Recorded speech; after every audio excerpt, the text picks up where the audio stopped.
В эфире телеканала «Итоги дня», в студии Надежда Саханская. Здравствуйте. В начале выпуска об основных темах. Помощь якутянам, бойцам специальной военной операции – одна из центральных тем повестки. Айсен Николаев поставил задачи перед руководством правительства Якутии. Вернуться домой из леса – тоже немаловажная задача. С наступлением сезона дикоросов участились случаи потери людей. Как спастись, если заблудился в лесу? Полчаса осадков и город не под подошвой, а под водой. Расскажем о работе городских систем водоотведения. Любишь медок? Люби собирать. Пчеловоды Якутии готовятся к сбору долгожданного урожая. С одного улья опытные пасечники собирают до 30 килограммов жидкого золота. Тем временем Майхал вернулся в 90-е. Поселок заполонили люди в яркой одежде и музыка прошедшей эпохи. Так в Алмазной провинции отметили День соседа.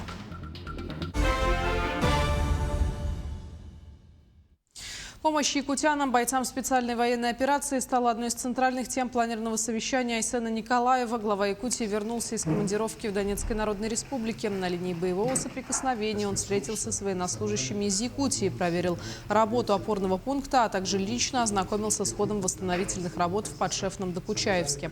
На Донбассе благодарят за ту помощь, которую оказывает Якутия. Слова благодарности звучат и от наших бойцов. Правительству республики важно продолжать этот процесс, постоянно его совершенствовать, снабжая защитников Отечества всем необходимым, отметил Айсен Николаев. Также глава Якутии провел личный прием граждан в штабе общественной поддержки партии «Единая Россия». Штаб работает как открытая площадка для прямого диалога между жителями республики и уполномоченными лицами, доступная для всех вне зависимости от возраста и профессии. Прием граждан здесь проводится ежемесячно. Особое внимание уделяется вопросам, связанным с поддержкой участников специальной военной операции, их семей. В ходе встречи глава республики выслушал обращение, дал необходимые поручения и взял ряд вопросов на личный контроль.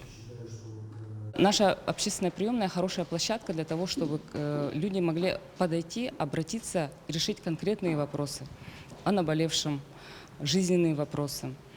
Сегодня, к примеру, к нам обратились из города Нерюнгри и с поселка Махсагалох по вопросам специальной военной операции, по вопросам подготовки к юбилейным мероприятиям 80-летия Победы. Фонд «Защитники Отечества» активно продолжает оказывать медицинскую помощь ветеранам СВО и членам их семей. Более 1500 обращений по медицинским вопросам были уже обработаны в этом году. Свыше 400 ветеранов прошли расширенную диспансеризацию, более 65 человек воспользовались санаторно-курортным лечением. Психологическую помощь получили более 400 граждан. Кроме того, оказывается психологическая поддержка детям погибших участников спецоперации. Продолжается работа в рамках соглашения с государственным бюджетным учреждением дополнительного профессионального образования Республиканский методический центр психолого-педагогического сопровождения в части оказания психологической помощи детям погибших участников спецоперации. Прием ведут опытные детские кризисные психологи. Имеется возможность выезда специалистов на дом.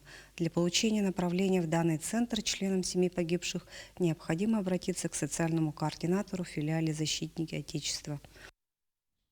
С наступлением сезона сбора дикорастущих ягод и грибов участились случаи потери людей. Только за последнюю неделю в Якутии потерялось 32 человека. О том, как спастись, если заблудился в лесу, расскажет Марферина Алексеева.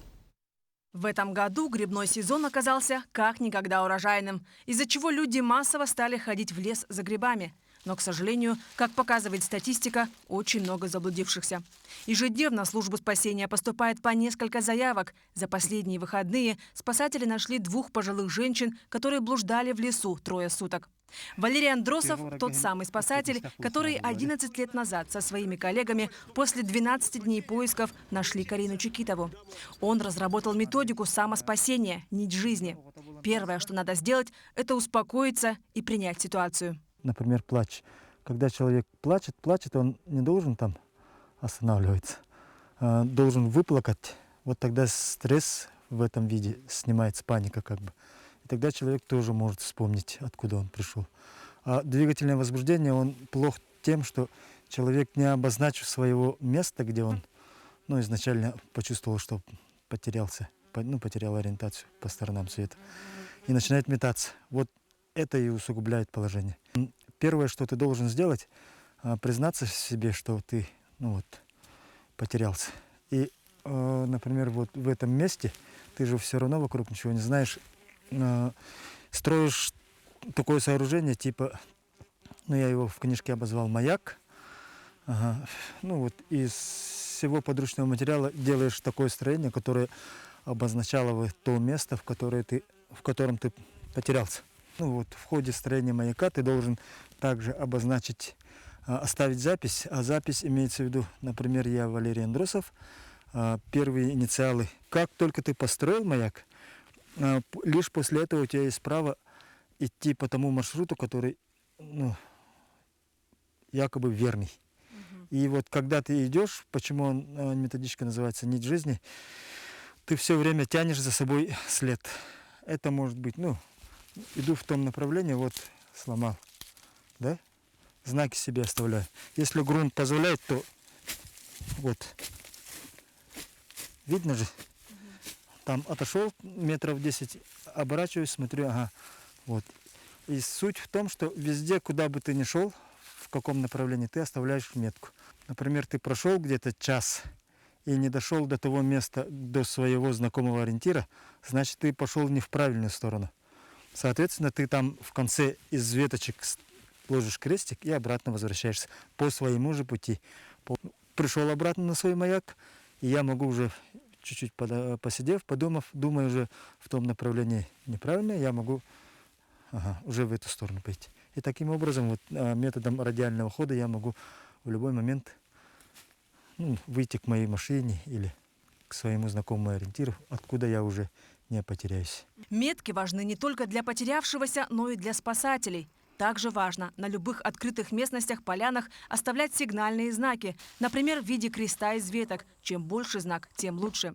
Это нужно для того, чтобы сигналы заметили при поиске с помощью вертолетов и дронов.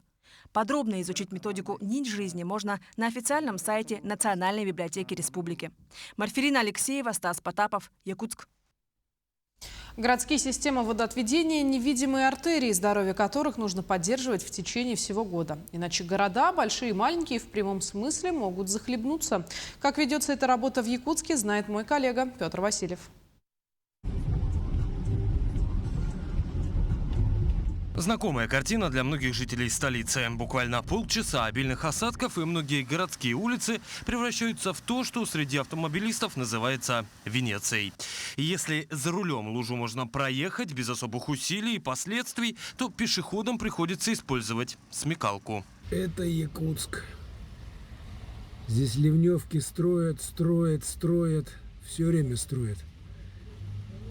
Но ничего никуда не выливается. И здесь с автором видео действительно многие согласятся. Любой масштабный ремонт улично-дорожной сети, и по стандартам появляются решетки, траншеи и каналы ливневой канализации. Однако против природы, что называется, не попрешь. Вода все равно собирается на заниженных участках города. К слову о природе, система ливневых сооружений в городе плотно завязана с городскими водоотводными каналами. Их построили в Якутске еще в начале прошлого века, сразу для нескольких целей. Обводнение озер и стока лишней воды с улиц.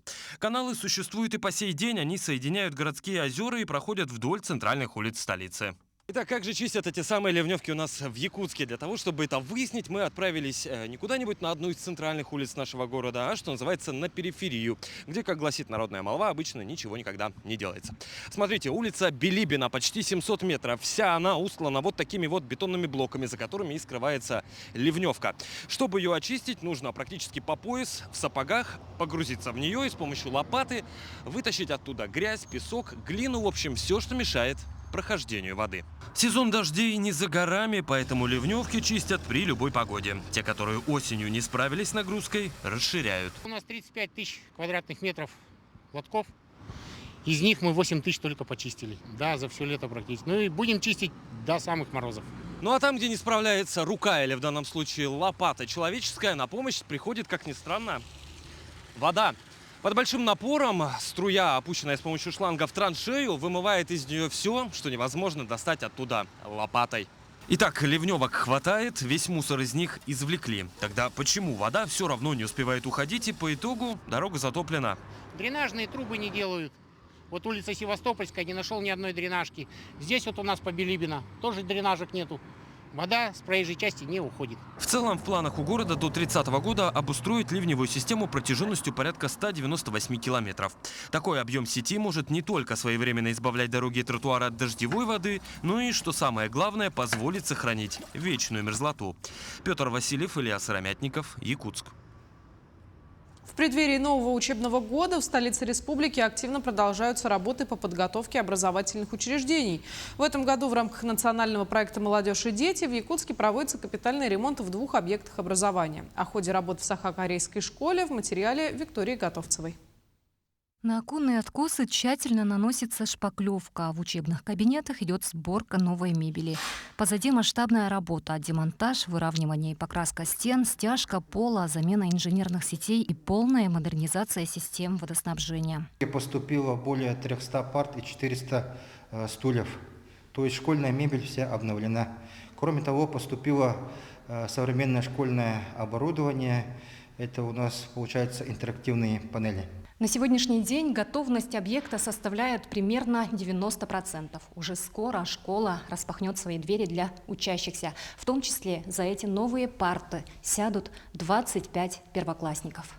Здание 1994 года постройки получило новую жизнь благодаря национальному проекту «Молодежь и дети». Его общая площадь 450 квадратов. 15 августа строители должны поставить точку в ремонте. Пока кажется, что работы еще много, но подрядчики уверены, объект будет сдан в установленный срок. Ведь ход ремонта на строгом контроле и у родительских комитетов в том числе. Организована родительская комиссия, это родительский контроль, с которым мы очень тесно работаем. Родители тоже с большим трепетом и радостью ждут завершения капитального ремонта, и чувствуется их поддержка. Всего в рамках национального проекта запланирован капитальный ремонт в 14 образовательных учреждениях Якутии. Из них 10 школ, 2 детских сада и 2 объекта среднего профессионального образования. В городе Якутске капремонт идет вот Саха-Корейской и в 16 школе и республиканской коррекционной школе. Но в целом у всех готовность высокая. До 1 сентября все завершают. И помимо этого у нас капремонты идут в районах. Программа в целом работает с 2022 года. И в целом по всей республике отремонтировано больше 102 объектов и профинансировано около 7 миллиардов рублей.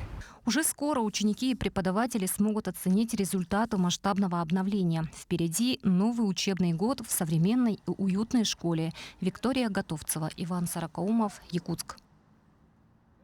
Ну а в Ленске началось строительство 4-этажного многоквартирного дома для специалистов социальной сферы. Здание рассчитано на 37 квартир площадью от 40 до 50 квадратных метров.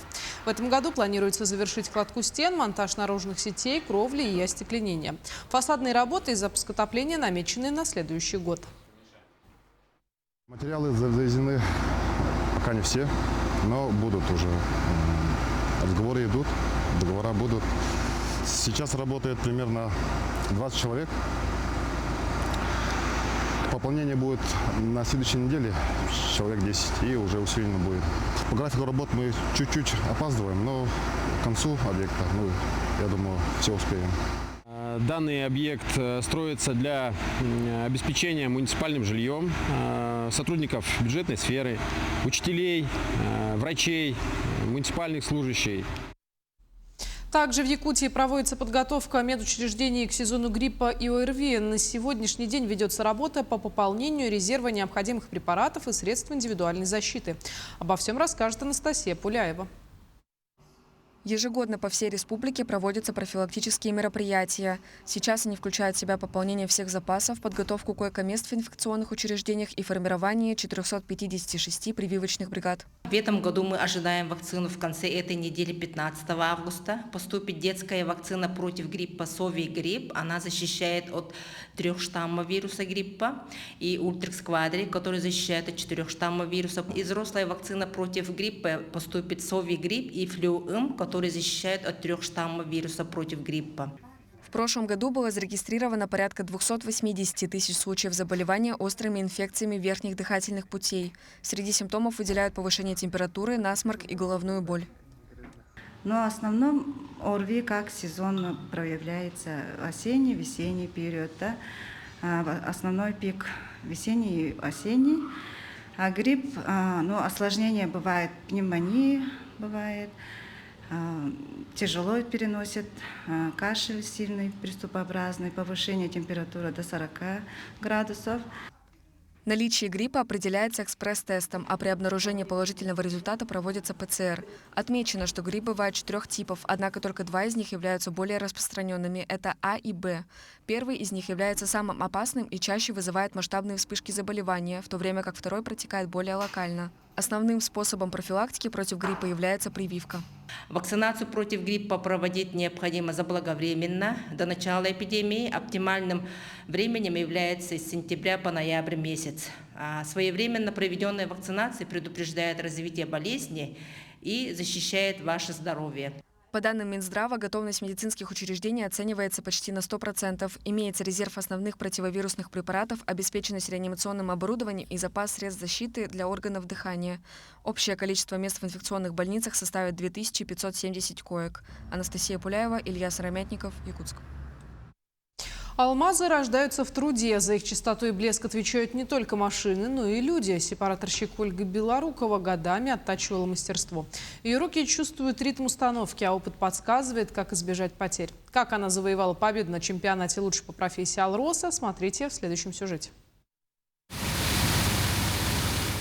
Сепараторщик – последний страж алмазов. Глаза Ольги Белоруковой следят за приборами, а руки регулируют потоки. Руда течет дозированно, вода подается под нужным напором, вибрация поддерживается в заданном ритме, ведь малейшее отклонение – потеря.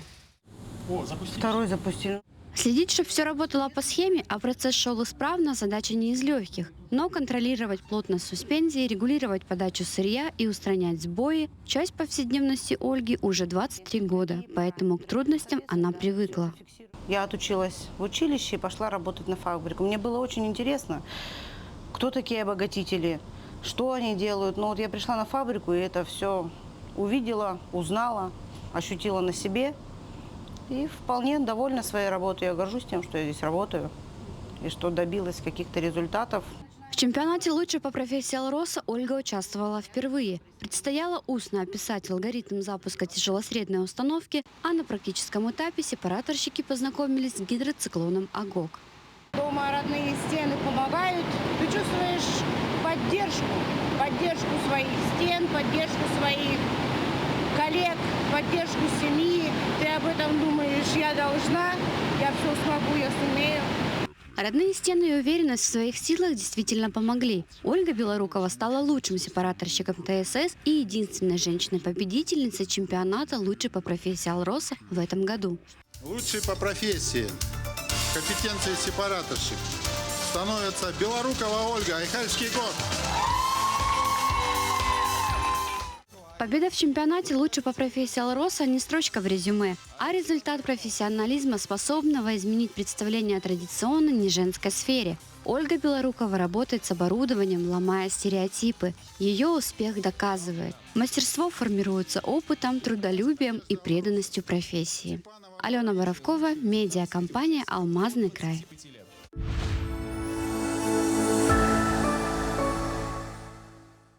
Соревнования по более чем 10 видам спорта включены в программу спортивных игр 10-го юбилейного Восточного экономического форума. Во Владивостоке пройдут всероссийские соревнования по следж-хоккею «Кубок героев нашего времени». За победу будут бороться 6 лучших команд Кубка защитников Отечества.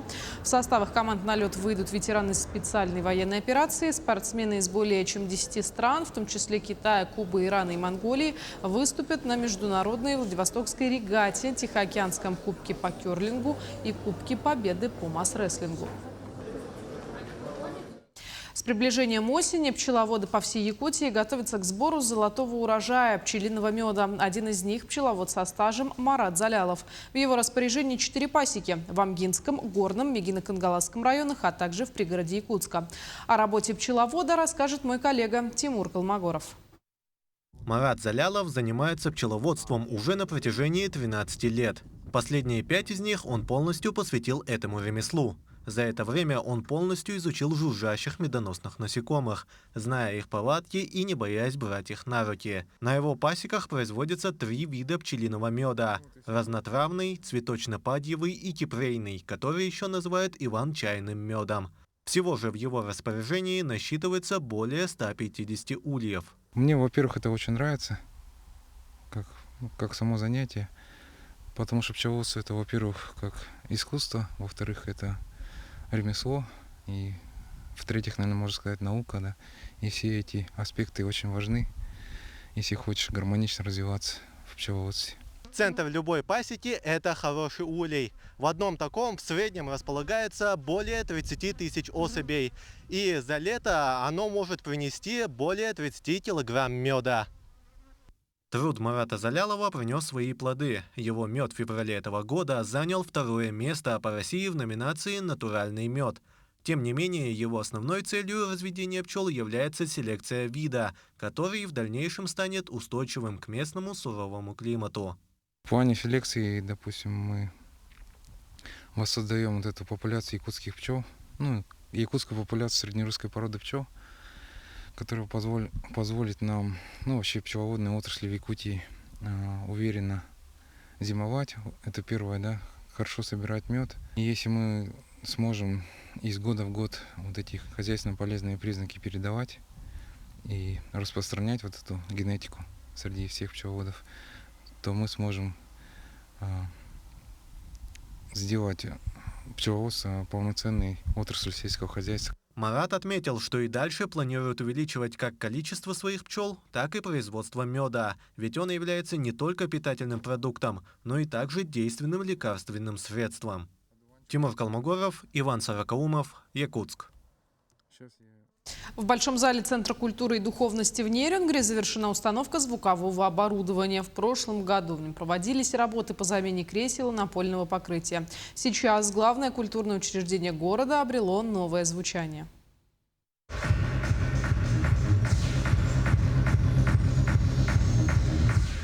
Равномерное звучание сейчас смогут оценить не только специалисты, но и зрители. В Большом зале Центра культуры и духовности произведена полная замена звукового оборудования. Благодаря главе города, гудошнику Илье Олеговичу и администрации были выделены средства в начале года, которые мы заканчиваем осваивать. Там более 22 миллионов на приобретение оборудования и установку его. Установкой занимались специалисты компании «Аврора». Они же являются и разработчиками акустических систем. После монтажа оборудование проходит финальный этап настройки, после чего готово к эксплуатации. 80, сколько там у нас было, тащи еще на 4, на 5. 83 у нас. Вот тащи еще на 5 децибел вверх. Всего было установлено 40 акустических систем, 9 усилителей, проложено 1,5 километра акустического кабеля. Работы вместе с настройкой оборудования заняли порядка 10 дней. Мы установили акустические системы, основные акустические системы, это левая-правая сборка, левый-правый портал, так называемый, фронтфилы, мониторные системы, напольный монитор на сцене, прострелы, то есть полностью оснастили зал системой звукоусиления. Новая акустическая система обеспечивает равномерное покрытие. Впереди новый творческий сезон с более высоким и качественным уровнем для артистов и самых требовательных зрителей. Ирина Жданова, Андрей Гаянов, Захар Головин, Нерюнгри. Айхал вернулся в 90-е. Поселок заполнили люди в яркой одежде и музыка прошедшей эпохи. Тематической вечеринкой жители отметили День соседа. И в администрации организовала совместно с местным праздничным агентством. Наши коллеги побывали на месте событий. Время зафиксировали. Айхал будто вернулся в 90-е. Какого ретро-безумия жители поселка только не вытворяли. Не просто вспоминали эпоху, проживали заново. Играли в классики, щелкали жвачкой лавыз и лихо закидывали ноги в тапки-балетки под аккорды песен комбинации. День соседей – это когда тебе одновременно и 8, и 38, а товарищ по лестничной клетке становится партнером по караоке-баттлу. В битве за звание самых крутых детей 90-х сошлись 13 команд. От матерых знатоков эпохи до юных поклонников ретро. Участники угадывали хиты по первым нотам. Самые азартные пускались в пляс. Викторина по телешоу показала, и взрослые, и дети помнят, что было популярным на экранах 30 лет назад. Мы договорились просто вместе сюда прийти и на ходу придумывали, как одеваться. Очень понравилось. Все очень круто, классно. Вот, праздник хороший. Это было так круто. Спасибо большое нашему двору. Культура и 90-х и нулевых для 9-летней Ульяны Родиной потемки, но это не повод не подготовиться к празднику. Образ и макияж придумывали с мамой. Очень понравился. Я танцевала, отжигала и участвовала в играх. Очень веселые, как будто по-настоящему была в 90-х. В День соседей участники получили эмоции и подарки от администрации Айхала. В рамках праздника были проведены веселые игры, танцы, флешмобы. Был проведен конкурс костюмов ретро 90-е. И также были разданы призы и подарки. Заключительные аплодисменты достались команды «Краски», «Девчули» и «Чики», которые доказали, дух 90-х живет в каждом. Алена Боровкова, медиакомпания «Алмазный край». Таким увидели этот день наши корреспонденты. Мы продолжаем следить за развитием событий. До встречи в эфире.